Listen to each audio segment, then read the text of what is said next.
Shavkat Mirziyoyev Chortoq suv ombori bo'yida quriladigan xalqaro turizm markazining master rejasi bilan tanishdi. Assalomu alaykum aziz muxlis. Agarda bizning kanalimizda mehmon bo'lsangiz, bizga obuna bo'lishni unutmang. Prezident Shavkat Mirziyoyev 14-aprel kuni Sia Breeze O'zbekiston xalqaro turizm markazining master rejasi taqdimoti bilan tanishdi.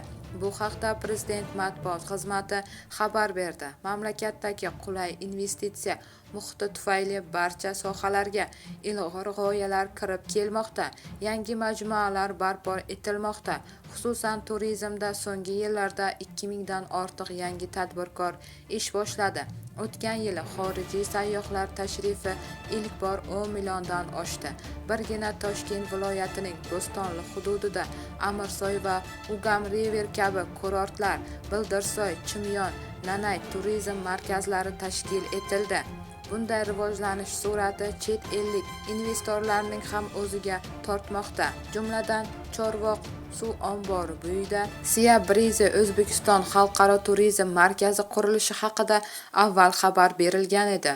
Bu galgi taqdimotda ushbu yirik loyihaning bir nechta xorijiy kompaniyalar ishtirokida ishlab chiqarilgan master rejasi ko'rib chiqildi.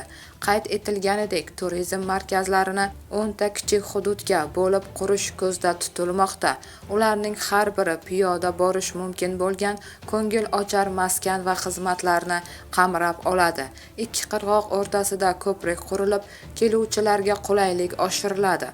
Suv bo'yida xiyobon, plyaj va dam olish joylari hamda qiyaliklarda mehmonxonalar, kottejlar, uylar, restoran va tomoshagohlar bo'ladi. Shuningdek, madaniyat, ta'lim, tibbiyot, sport maskanlari barpo etiladi. Ya'ni bu yerda faqat sayohat emas, balki yil davomida yashash imkoniyati ham yaratiladi. Davlat rahbari bu loyiha bo'yicha tashrif buyuruvchilarga qulay bo'lishi lozimligini ta'kidlab, majmuani zarur infratuzilma bilan ta'minlash bo'yicha ko'rsatmalar berdi, deyiladi xabarda. Bu xabarni barcha yaqinlarimizga jo'natib qo'yamiz hamda videomiz ostida bir dona like tugmasini bosishni unutmaymiz.